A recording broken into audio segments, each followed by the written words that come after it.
Hey Disco fam, we've got a good one for you today. Some stories stop you in your tracks, not because they're shiny, but because they're gut-level human. In this episode, Betty Guadagno talks to us about her near-death experience, going from being a self-described atheist, drug-addicted prostitute to now helping others as a transformation coach that specializes in alchemizing the shadow.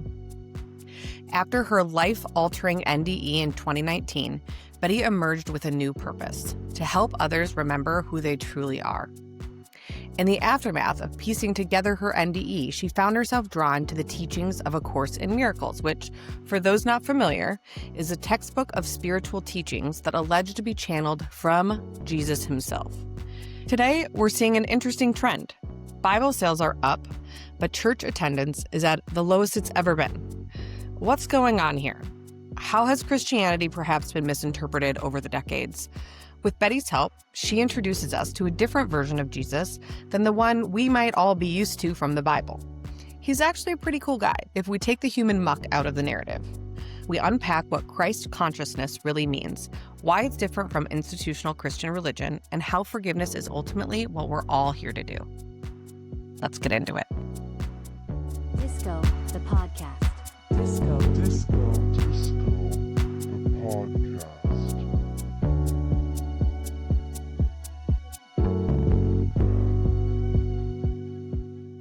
Welcome. We're Thank so you. excited for you to be here and only a little bit nervous. We're fangirling a little bit. Ooh, okay, love that. My ego feels nice and inflated. Thank you. It should. We've been looking forward to this for a long time. And so we're very excited to have you here. So recently you were on Maya Bialik's podcast. Yes. The Breakdown, which is where we first heard your story and fell in love with you. And in that two-part episode, you talk about your near-death experience, which we want to get into a little bit, but I want to encourage listeners to go back, and we will link these episodes because you go into detail that we probably won't get into here. But we do want to ground listeners in that story a little bit so that they understand, have the context. So before we talk about our homeboy Jesus, which is why we're here. You and mean what my I'm boyfriend? Okay. Let's your talk. boyfriend. We wanted to just kind of set the stage as far as the work that you're doing now and how you got here. So give us just a quick current landscape, if you will, as far as who Betty Guadagno What's that? is She was today. practicing so much. I did, and I knew I was going to fuck it up. Sorry. And what you do for other people. Yeah. So first of all, thank you guys for creating Conscious Space. Thank you for inviting me on and allowing me into your home or your studio, wherever we are. Our home studio. Okay. Yes. Home studio. Yes. I am really grateful. And I love connecting with people who are on a mission to serve. Creating content around these topics is serving the collective. So it's just very empowering, and I really do appreciate you. Thank you. So my name is Betty Guadagno. I'm dialing in from Brooklyn, New York. I had a near-death experience in 2019 that totally transformed my life. Took me from an atheist, drug-addicted prostitute to a transformation coach who specializes in alchemizing the shadow. And I'm also a Course in Miracles student and teacher. Yes. So that being said, you've described your story as coming from this place of darkness to divine light. And with the near-death experience, take us back to the moment or moments prior to that event. Yeah. But the moments prior to my near-death experience, my life was total chaos. My life had always been chaos. I grew up in a family of addicts. My parents both died by suicide when I was in my early 20s as a result of their own addiction. And before my spiritual experience happened to me, my life was lying, manipulating, stealing, cheating, just conniving, doing whatever I could to get what I needed to get. I was a traumatized person who maliciously, intentionally traumatized other people and wanted everyone to hurt as deeply and badly as I hurt. Wow. Wow. So the transformation of understanding who you were at that time, this massive event takes place. What did you see and what did you understand about who you are coming out of that? And I know that there was a lot of piecing things together. It all didn't come at once, obviously, but if in the best way that you can, how did that transformation happen?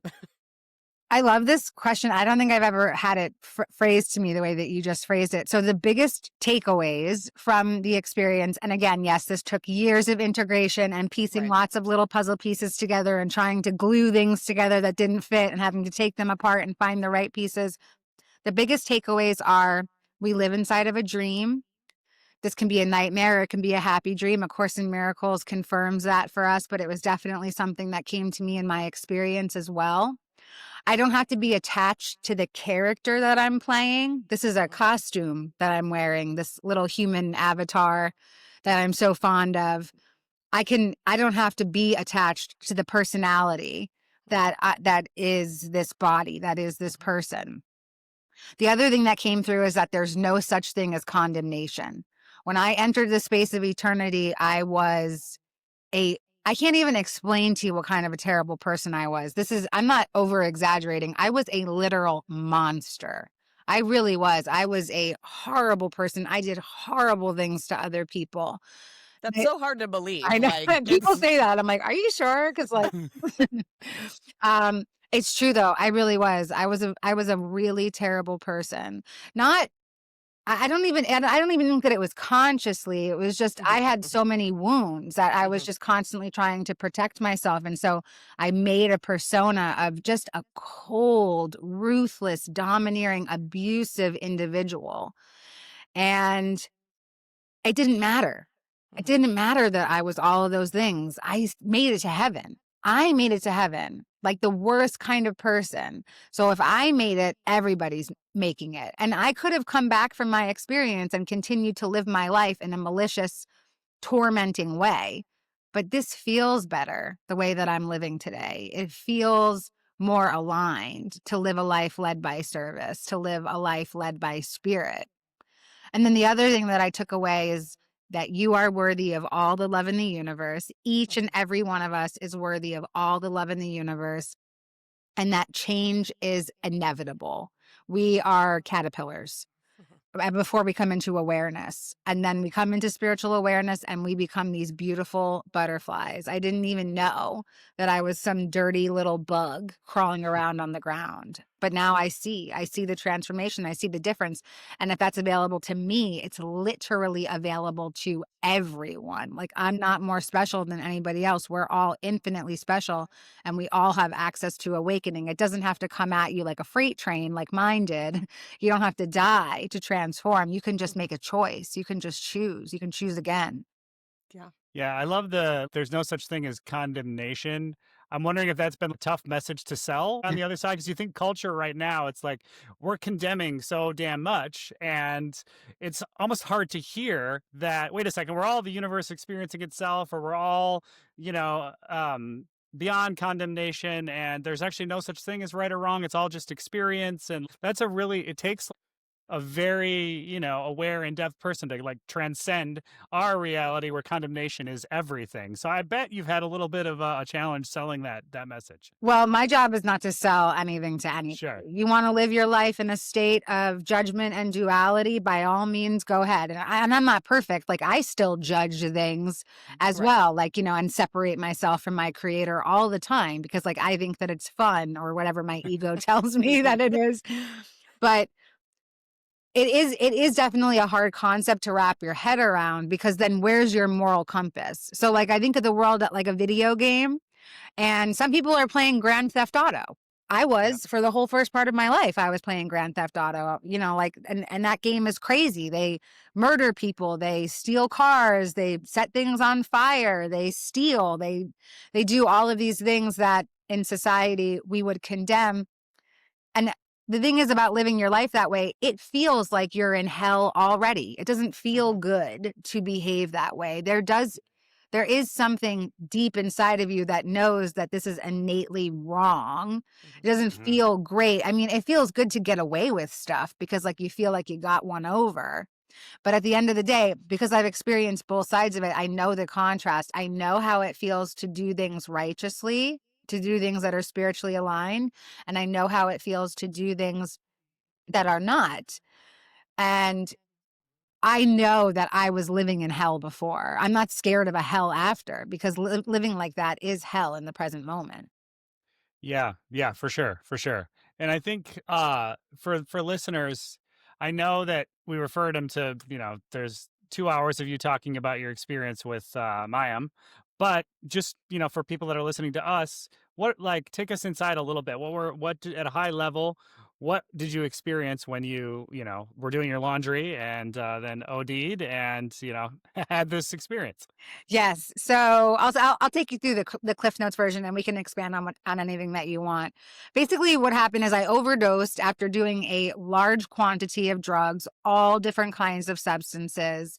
And while I started to die, my body started to vibrate. It felt like there was a rush of energy going up and down my body, and it was hitting every chakra in my system. At this point in time, I didn't know what a chakra was. I didn't know what anything was. But it seemed like as it was going up and down, rapid firing, I started to experience all these different emotions, every emotion and every experience that you could ever have on earth. So everything from the bliss of love and childbirth and connection and community, all the way down into the depths of despair with suicide and angst and poverty and suffering and war and famine. And I just kept going up and down, up and down. And when my energy continued to hit my third eye and my crown chakra, eventually it felt like it blasted out of my head. And then I started to experience my life review. And like I said, I did a lot of harm to a lot of people. And so that was the majority of my life review. And it sucked. And when I entered this experience, I was a militant atheist. I had long philosophical rants about how there was nothing more and people who believed in anything else were totally ridiculous. And when I started to experience this life review and I felt how dense everything felt, it felt like static was covering every cell in my body. Like I was being drowned in an ocean of anguish and concrete and spikes and broken glass. And I thought, oh, this is way worse than what I thought. I thought it was nothing and just darkness, but this actually sucks. And I can't believe this is what happens after you die. And then in that moment, I heard my father's voice, and he was saying, you are worthy of all the love in the universe. You are worthy of all the love in the universe. And I didn't believe him, but I trusted his voice. And so I followed it. And that's when I landed in the light of the experience, which was very, very different and very welcome. And the light part of my experience felt like bliss. It felt like reunion and joy and home. And I don't have great human words, and I wish that there were new words that I could invent to help you understand. But it felt like a million orgasms on top of every single of the trillion of cells inside your body. Like it just felt so good. It was like so incredible, so amazing. It was pure bliss, pure ecstatic bliss. And while I was in the light, a couple of scenes came into my mind. One scene was that I was on the deck of a spaceship with thousands of other souls, and we had a commander in the center, just this beautiful column of light. You can call it Christ light or Krishna light, Buddha, some kind of higher consciousness. It doesn't really matter what we call it. And that commander was talking to these thousands of souls, myself being one of them, saying that we are the bravest volunteers, that we have all volunteered to come to Earth for the Great Awakening, for the transformation of consciousness, that we're here to liberate consciousness from a level of third dimensional thinking to fifth dimensional thinking. And I don't know what's going on, but I know that I'm a part of it. I didn't question it at all. Massive acceptance. This coming from a person who has questioned everything her entire life. Like, why do I have to pay bills? Why do I have to get a job? Why do I have to brush my teeth? Whatever it is, I've questioned everything my whole life. And now I'm in this space where I don't have to question anything. I just know that I accept this as fact. I accept this as 100% truth. My awareness shifts over to another scene. I find myself in front of a table of beings, and these beings tell me that I'm in this heaven space for information, and that after I receive my information, I'm going to be coming back to Earth. And I'm like, not me. I'm not going back anywhere. Like, I'm definitely staying here. This place is amazing. And then they take me through this scene where I'm inside of this giant spiritual supermarket. And I have this giant empty grocery cart, and lining the walls of the grocery store aisles are these gigantic cereal boxes. And every cereal box has a life experience on it. And I just start grabbing everything: addiction, poverty, prostitution, sexual trauma. I got the whole variety pack of that one. I'll take them all. Let me experience all of it. Wow. I picked my parents. I picked the family line that I was going to be born into. I picked cereal boxes I saw in the cart that hadn't happened in my life yet. Oh, wow. I saw recovery. I saw spiritual awakening. I saw being a teacher. I saw being a speaker. I saw all these different things, but they hadn't happened. So I just thought that they were cart filler. I'm like, oh, those will go with the go backs when we get to the checkout. They were on sale. Yeah. I'll just take those for sure. Buy one, get one, whatever. But it kind of did feel that way. It felt like for every experience that you chose, it was kind of like a buy one, get one. Because I picked the life lesson of addiction, and the life lesson of recovery comes with it. Because it's the dual experience, because we live in a dual reality. Sure. So once I see that I have chosen all the adversity that I've experienced in my life, I feel totally free, completely unshackled from my victim mentality. And my victim mentality was my main personality for most of my life. I had been through many, many things that made me feel like a victim. But in this space, I was being downloaded with the understanding that I'm not a victim. I'm a divine co-creator of my experience. I have chosen everything that's ever happened to me for the evolvement of my soul. Now, like, my human mind doesn't understand what that means. Why would, childhood sexual trauma evolve you as a soul? I don't know. I don't have some great, carefully constructed sentence to tell you, to explain to you why. But I just know. I know deep inside of the fiber of my being that it's true. I did pick these experiences to further me on my spiritual path. And I was so happy, and I thanked the beings of light for giving me all this information. I said that I still wasn't going to go back to Earth, because Earth is a dumpster fire, and I'm not going to have all of my majestic eternal energy squeezed back into the horror show of the body that I just came from. And they said that if I didn't go back into the body that I came from, I would have to be reborn. And they showed me a little baby that I would be reborn into. And I just couldn't. I couldn't even think about doing it all the way from zero. Mm-hmm. And so I just made a deal with them that I would go back into the body that I came from, not as a punishment. It wasn't like, we're making you go back. They said to me that I had been training for lifetimes, for this one particular lifetime, and that they weren't going to let me miss my opportunity, that this is the most exciting time to be on Earth. That's why there's so many souls here right now, because we are here for transformation. Mm-hmm. And when they told me that, I was still very dismissive. And as I made the decision to come back into this body, my awareness sifted back in, and I found myself on my bathroom floor. And I just sat up and I shook my head, and I was like, whoa, I was so high. I will never be that high ever again. That was crazy. I thought I was talking to God. I thought that God exists. I thought that I planned my life. What the H? I really just thought that it was drug-induced psychosis. So that's my experience in a nutshell. Thanks for letting me share. Thank you. I'm curious. I mean, we've already established that you didn't come out of this and it was just like, you said you were an atheist prior to. So I'm curious, and making that transition into Christ consciousness. And I will say, we reached out to you. I reached out to you specifically because in your conversation with Mayim, you mentioned A Course in Miracles. and I had never heard of it before. Wow. I came from, I think, probably pretty typical home where we went to church on Christmas and we knew who Jesus was. We like maybe said a prayer at dinner every once in a while. We called ourselves Christians, but like I'm not sure what that really meant. And as I grew up, I came to resent the Christian religion. I think how most people do. There's this taste in your mouth around it, with this institutionalized idea of religion and Christianity. But I have always felt this really deep resonance with Jesus. And I was like, this is just all misunderstood. It's all so misunderstood. And I can't tell you where that feeling comes from. I don't know when or why or how, but I've always just felt close to him and those ideas.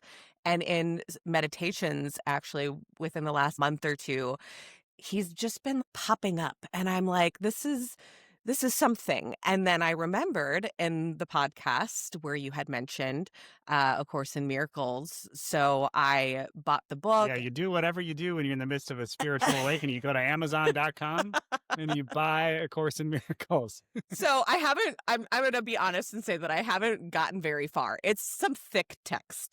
But that's, I guess, context around why I really wanted to have this conversation, because I think there's a big misunderstanding, and there's Christianity as it exists in this institutionalized way, and then there is Jesus and Christ consciousness and oneness consciousness.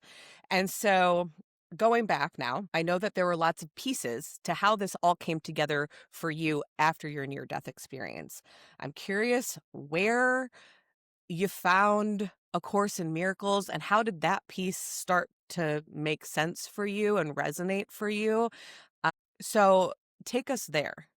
Okay. Yeah, I love talking about A Course in Miracles. I have it in my hands. I have two. I got one behind me and one in front of me.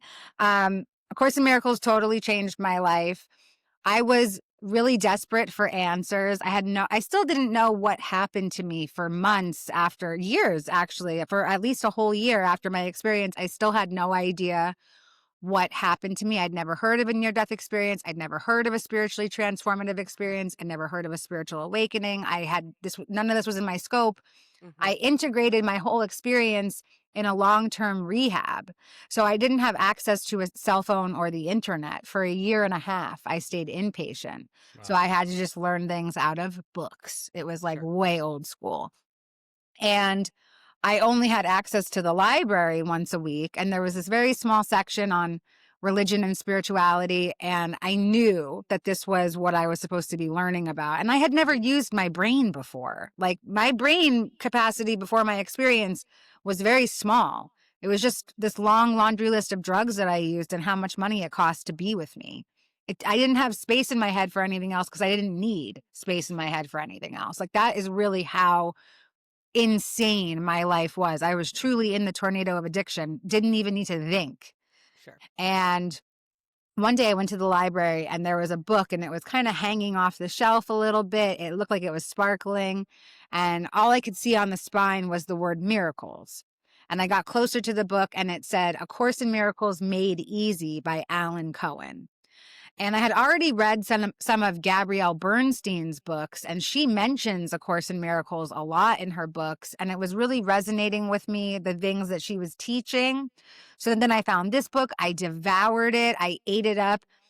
And I thought that Gabby Bernstein was the author of A Course in Miracles, and I'm like, this is so weird that this guy wrote a book about one of Gabby Bernstein's books. I really didn't know, and I couldn't look it up. I couldn't look up the information that I needed to find out. Right. And I kept asking the librarian to help me find A Course in Miracles by Gabrielle Bernstein. And she was like, that book doesn't exist. And eventually I just started buying, I would type in A Course in Miracles in the reference library and I would just order all the books that I could because they didn't have the actual course and I didn't have the $30 that I needed to buy the book because I was homeless and living in a rehab. So one day the clinic director at the rehab, she saw that I had all these books about A Course in Miracles and she lent me her copy of A Course in Miracles. And I started reading it. And as I did, I thought that this was a handbook for the recently deceased. because I really thought that I died. I mean, I still do kind of think that. This is my heaven. Welcome. And as I was reading this, I was like, oh my God, this is just like the movie Beetlejuice. Like they have a handbook for the recently deceased. I like, Sure. where's my caseworker Juno? I need her. Like I have no idea what I'm reading. And I just kept reading, even though I had not one fucking idea what I was reading. Some of the chapters clicked inside of me and made perfect sense. Okay, this is the key. This is what I need to know right now. Other chapters, I read the entire chapter, not understanding one single word of what I was reading, but I just kept going. And there's a workbook inside of this book. It's 3 sections. It's a text, a workbook for students, and a manual for teachers. And the workbook for students is 1 lesson a day for 365 days for the year. And it is a deep reprogramming. A Course in Miracles is not a novel that you pick up and you start reading. This is a mind training program. This will retrain your mind to be spirit-centered and to let go of the constructs that have been instilled in you since birth. I think that it's super transformative. I'm not going to pretend like I live every second of every day led by Course principles. I absolutely do not. I still harbor resentments towards people. I don't offer forgiveness to every person that I meet, but I know that this is a tool that I can come back and use whenever I want. I still do the daily lessons every day. I'm 6 years into being a student of this course. Wow. And it has changed my life. And I really thought that when I finished reading this book, that I would ascend. I thought that I would actually leave my body. And so I finished this book when I was still in treatment, and I laid down in my bunk bed. Yes, I lived in a bunk bed for 1.5 years. I took off my shoes. I said a little prayer out to spirit. I got to the last paragraph and I was like, beam me up, Scotty. I'm coming home. And nothing happened. I was so disappointed. I mean, like, you have no idea the level of disappointment inside of me. And I realized after that, it took me a while. Like it took a while to nurse those wounds, but I realized that it's not about going back to heaven. It's about bringing heaven here. And this book actually helps me do that. A Course in Miracles says that we live in a dream. It can be a happy dream or a nightmare. It's however I decide. And, you know, for some people, this is a nightmare, this life that we live. And for some people, it is a happy dream. Why is that? It's just about a choice. You get to choose which reality you live in. How would you summarize the main, not argument, but findings or state of being that is possible through studying the book? And then how did that dovetail and connect with what you experienced in your NDE on the other side? Clearly, you were seeing some synchronicities like, oh, I felt this deep in my core. And now it's validating what I'm reading in Course in Miracles even more. It's sinking even deeper. So I'm just curious. Okay, core message of A Course in Miracles is forgiveness is my only function. It's all that I'm here to do. Now that rang true for me because, like I said, I saw in my experience that I had designed my life. How could I hold a resentment against somebody that I made a contract with to play this part with? Also, I know that this reality is not real, so why would I care?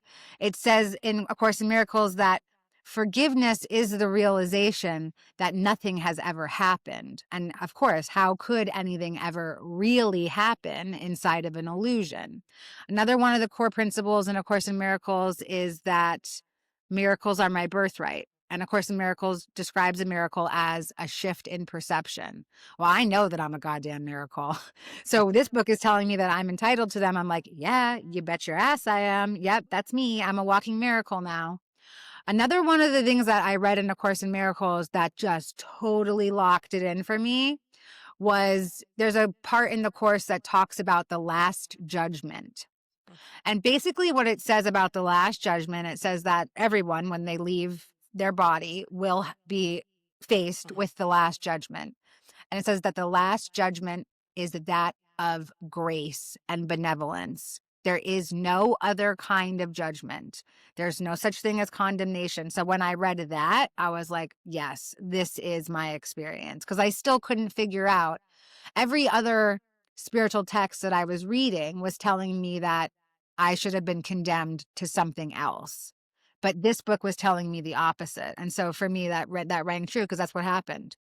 So we have the Bible and we have A Course in Miracles. explain the difference here, because we talked about Jesus and we've talked about A Course in Miracles. We've talked about Christianity. Let's just like make that real clear. What is A Course in Miracles as it relates to Jesus? And how is it different from the Bible? Okay. A Course in Miracles is a channeled message from Jesus, from Christ consciousness. From Christ consciousness. Yes. So Okay. you can tell that this is not written by a human mind. Again, Sure. because everybody who reads it is like, wow, this is really dense. This is pretty hard to understand. It's because Right. it's not written by a human. So of course, it's not easy for our human minds to understand it. It's kind of like a Bible. I mean, it's my Bible. It doesn't have to be anybody else's though. So I would say that the main difference is, number one, A Course in Miracles was published in 1971 and it was channeled in the 1960s. So we have had less time to translate, decode, and reinterpret this book. This is Right. straight word of Jesus. Where the Bible's been around for thousands of years, it's been translated and mistranslated thousands of times. And so we kind of have this very watered down version of the teaching and the gospel of Jesus. So number one, you have to believe in channeling to believe that this book is anything. Right. For me, it's very clear that it's channeling, again, because it doesn't sound like a human. Is there any background on, in the book, is there any background on who channeled it when? Okay, yeah. All right. So tell us that. Yes. So the channeler's name is Helen Schuckman, and she was a Jewish atheist, and she was a psychotherapist from Columbia University. And she had a colleague that she would argue with every day. His name was Bill. I can't remember his last name. I never can. So Bill and Helen, right? Mortal enemies. Every day they're arguing. And one day Helen just says out loud, there's got to be a better way. That was it. That was all she had to say. Then she starts hearing this voice all day and all night. And the voice is telling her that it's Jesus. And mind you, this is a Jewish atheist, okay? So she's like, I don't know anything about Jesus. Why would Jesus be talking to me? And she tells Bill, she said, hey, I said this intention that there had to be a better way for us to get along with each other. And I started hearing this voice and it's telling me to write down what it's saying. And Bill said, okay, so start writing. 7 years later, that might be a misquote. I'm not sure if it's actually 7 years, but it is like some very long amount of time. 7 or 8 years later, she finally finishes the channeling. And A Course in Miracles is birthed. And then they go through the process of editing it to make it into a book. So again, like this is probably the same thing that happened with the Bible. They had all these stories. Somebody had to come in and edit it to make it fit into a book. And how do we know what we lost? So there's an animated version of A Course in Miracles that has like all the original notes inside of it. It's got tons more than this book does. It has like little side notes. It has things about the conversation, about why this got edited out, why this didn't, and all this other stuff. So I think we have a little bit more proof when it comes to A Course in Miracles. And, the course has been translated into many, many other languages. And I think I get nervous when I think about that. I'm like, oh my God, yeah, we're missing the message. Like, does this translate? Who is translating it? Are they translating it exactly how it's meant to be translated? Yeah. So I don't know your experience, obviously, with Christianity prior to your near-death experience, or even what that was. You were an atheist, what you understand of it now, but what you know now about Christ consciousness and in your studying of A Course in Miracles, what are the differences between the core concepts? I mean, I'm hearing some similar things too. We've got forgiveness, obviously, and there's this review at, that sounds familiar to me too. But from what you have come to understand, what are the differences between Christ consciousness and institutionalized Christianity? Well, I will say that the main difference, I mean, what is the real difference? The real difference is that humans have mucked up one of the things, and then the other thing is like truly, purely spirit. So it's funny, I've been on hundreds of podcasts, And the only time that people are very, very cruel to me, or the only kind of people that are very, very cruel to me, are Christian people. They're the only people that hear my story and they have so many opinions on my experience in my life. Like, why the hell should my experience bother anybody? But man, it pisses them off real hardcore. And you still do it. So Oh, that's yeah, of course. amazing. Oh, Kudos yeah. to I you. will never, ever, ever stop. Yeah. That Yeah. definitely wouldn't stop me. No. And, I didn't know what A Course in Miracles was before I found it. And so I did read the Bible. I read the Bible cover to cover because that's the only thing that I knew about spirituality. And I thought that my path, and I knew that Jesus was definitely something real. I knew that from my experience. And I hated the name Jesus. I was in, I was in a rehab in Bed-Stuy, Brooklyn. And so there was like a lot of chicks in there who were like really into faith and into church and into gospel music. And they would play all these songs about Jesus. And I'd be like, it would make me cringe. Because I felt like that word, there's something has been done to that word. Totally. And so it has a lot of energy attached to it. But I thought that my mission was to become an evangelical Christian and to preach the word of Jesus Christ, even though I had no idea who Jesus was or anything about him. But I felt very deep inside of me that that was my mission. And so I went to evangelical church. I thought that I was going to be born again because I felt born again, because I was born again. But I don't need a church to tell me that. I don't need to be dunked into a vat of water to know that I am born again. And when I went to these churches, I realized that the audio and the video was not matching. So they were saying one thing, but they were behaving another way. And it was very hard for me to come to terms with that, because all I wanted to do was like be excited about God and be around other people who were excited about God. But these people weren't living their life led by God. And of course, this is a judgment by me, right? Like, who the hell am I to judge? But that's just the way that I felt. I went to Baptist churches. I went to Catholic churches. I went to every kind of denomination of Christianity to try to find my people. And nothing fit. Not one thing fit. The reason why I like A Course in Miracles so much is because there's no leader. It says that we're all teachers of God, each and every one of us. So for me, because there's no hierarchy, and it says that we all have access to the Holy Spirit. So how come when you go to church, only your preacher, your pastor, or your priest has access to God? Why don't I have access to God? What makes them different than me? Right. So the Course in Miracles is saying, no, that's actually not true. We all have access to a higher level of thinking. All we have to do is ask the Holy Spirit to come in to connect us. Yeah. What do you think, and I'm going to ask you to speculate and maybe do a little more judging, but what do you think that institutional Christianity struggles with the most when it comes to like reaching that frequency of understanding? I mean, even this is the same teacher we're talking about. We're talking about the same ideas. Why is it so difficult for them to access that understanding? Okay, I can tell that you have major resentment issues. We can talk offline if you want. It's like, why is this so hard to understand? Okay, I think like in the larger eagle eye perspective of everything, we need things to be different. If we all thought the same thing, Earth would be so snooze. It would be so boring here. So we really do need that contrast. It's not that we're right and they're wrong, even though we might be, but it's just more like, don't you remember when you were like that? Like, were you ever like that? I know that I have been very closed-minded in so many things in my life. So it's not like I'm here and they're here. It's just like, oh yeah, I used to be here too. And if I made it here, they might make it here. But it's not even really about like that difference. Right. This is for some people and it's not for others. And that's what acceptance is all about.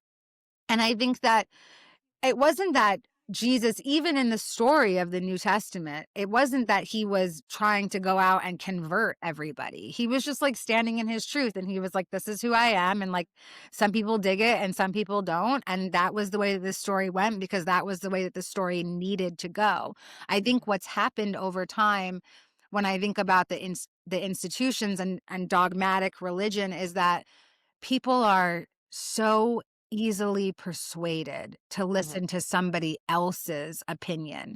If you were to really read the New Testament with total baby eyes, total blank brain, like I did. I read it through a totally empty lens. And I do not interpret the New Testament the same way that a church interprets the New Testament. I see it the way that A Course in Miracles explains what all of this is.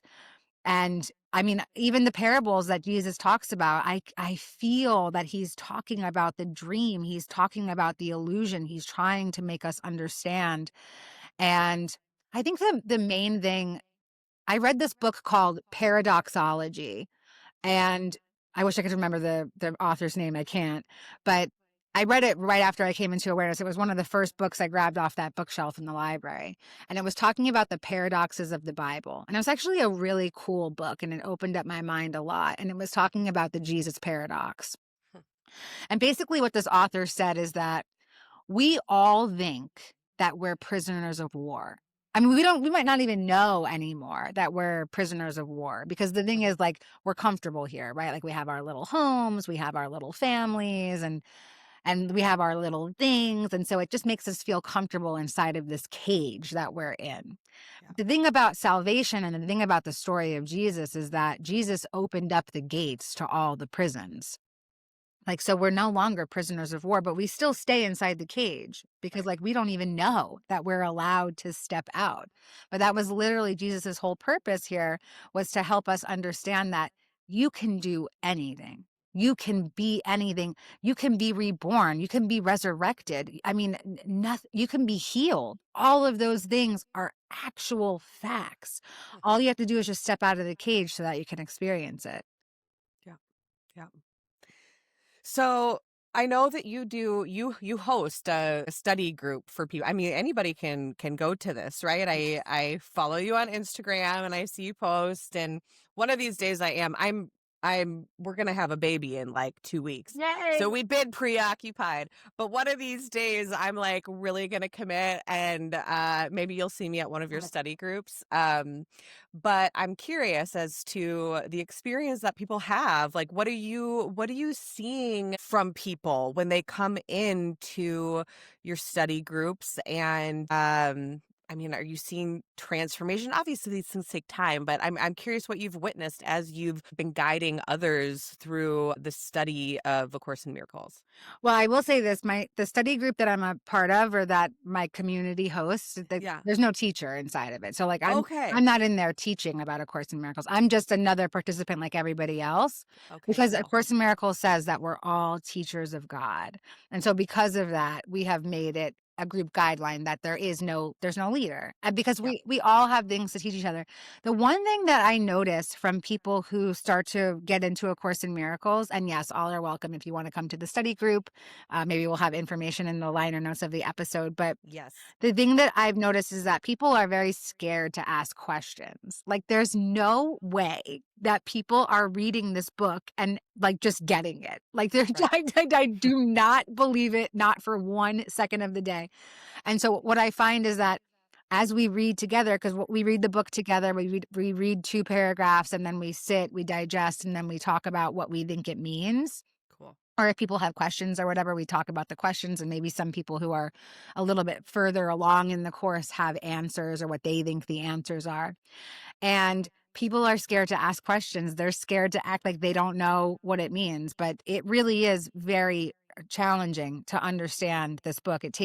I mean, I've been doing it for years, and I love asking questions about it. I've been a part of lots of different study groups, and I've been like probably to some groups that were actually cults that I was like, something feels off in here. I don't think I'm going to come back here again. But like, some people, really understand this book, and they do live their life by it. I have witnessed that inside of our own community for sure. And some people can weaponize this book, and they can bypass their human experience by just saying, well, nothing's ever happened. A Course in Miracles says that it's all a dream, and I just have to forgive. And, we have to find temperance in the human experience. Like, yes, this is a great tool, but it's not my only tool, but it is one of my tools. Sure. Mhm. Yeah. And Yeah. I was going to say that. So what does that look like to live a life by this book in a practical day-to-day way? Like, what does that look like? Oh God, I'm like really not a great course student right now. So this is like the worst question to be asking me. When my friend told me, you guys are going to talk about A Course in Miracles, I was like, oh shit, I'm not there right now. You're doing great. I know that forgiveness is my only function. One of the other lessons that really sticks out for me is lesson 155, and it says, I step back and let him lead the way. I just need to Yeah. not be in the driver's seat. Spirit's got a much better navigation system than I do. So if I can remember these lessons, which like the background of my phone is the lesson of the day every day. One of my friends who's in our study group, she makes these cool little like backgrounds for us, and it says the lesson of the day. So every time I look at my phone, which is like 7,000 times a day, I see the lesson of the day. What is today? Well, I have a different days on it, but it says there is a peace that Christ bestows on us, and I liked her imagery. So that's not today's, but I liked that one a lot, so I've kept it up for like a couple weeks. I want to take a step back and try to integrate Okay. kind of the whole conversation. I trust that a question is going to emerge out of this. Okay. So just go on this journey with me. It's like if you think about life in the US, for us, we're about the same age. Like you grow up, I was a militant atheist too. My choices were institutional Christianity Right. or atheism. And it's like that was a no-brainer. I'm scientifically minded. I'm going over here. Like that's bullshit.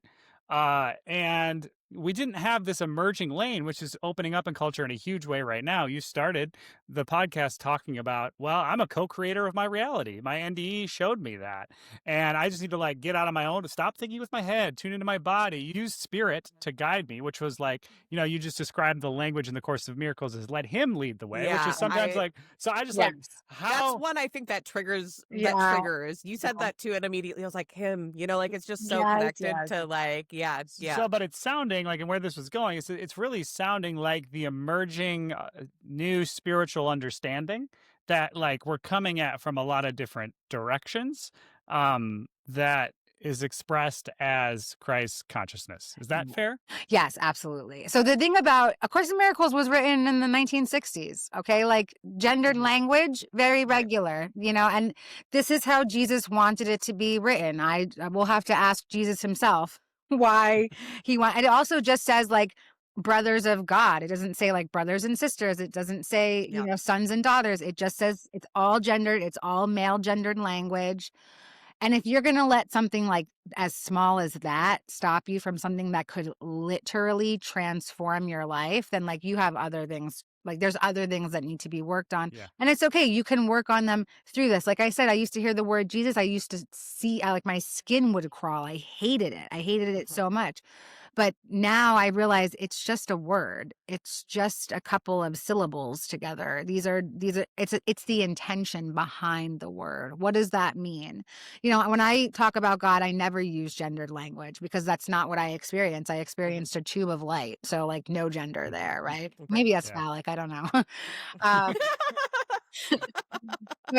But I do know that A Course in Miracles holds truth inside of it. And so if I have to deal with some Christian language, if I have to deal with some gendered language, I'm not going to let that distract me from the true purpose of the book. Yeah, love it. And that's what I was driving at, because it's it's sounding like the same message that we continually hear, just expressed in this way. I mean, it's we're all alighting and arriving on the same thing. It's just expressed differently with different language. And you'd be a fool to let the language of expression get in the way. But it is this game of finding what's right for you. But the core teachings are the same. And it's also really interesting if we look at culture right now. There's all kinds of data of Bible sales way up.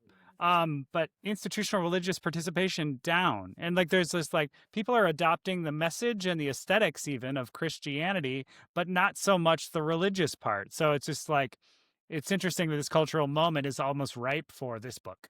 Yeah, don't throw the baby out with the bathwater, right? That's the underlying theme. So yes, you can read the Bible. It's a very interesting book. It's got a lot of cool stories inside of it, but don't listen to somebody else's interpretation of it. Read it and learn and interpret for yourself. And In fact, one of the other teachers, because we're all teachers of God, but one of the other people who lead and facilitate the Course in Miracles study group that we have in our spiritual community, The Wheel, Transformation in Motion, shameless plug.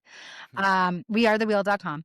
So inside that group, he knows, like, he is a great translator of the course, and he won't come in and say anything after there's dead silence and, like, we're waiting for people to Yeah. pull up with their reflections, because he doesn't want to warp someone's interpretation of what they're reading. He wants people to come to their conclusion on their own. And I think that that's such a huge tool in the self-study aspect of this book. This book is not meant to be part of an institution. This book is a self-study, and that it is meant to be dissected on your own. But it is fun to have other people to do it with as well.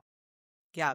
And it's so true. It's all interpretation, like we all are experiencing the world and language in different ways, and how that is then being interpreted is going to look different depending on who's doing the Yeah, I interpreting. can't channel in Arabic, right? I can only channel in like the materials that are available to me in this body at this cultural moment. Right. Yes. So that's good. And I'm thank you to both of you, because I really literally had that moment when I was reading A Course in Miracles, and there was a lot of that he language throughout there that was just very much like, this is really just very familiar to me as far as institutional Christianity goes, and I'm not loving it. So thank you.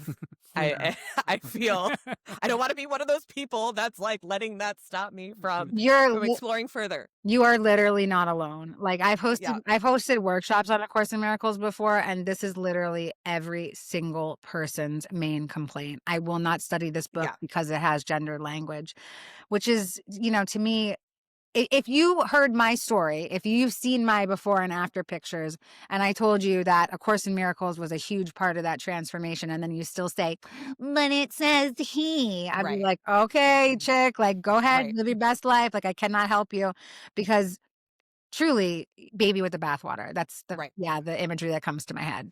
Right. Yeah.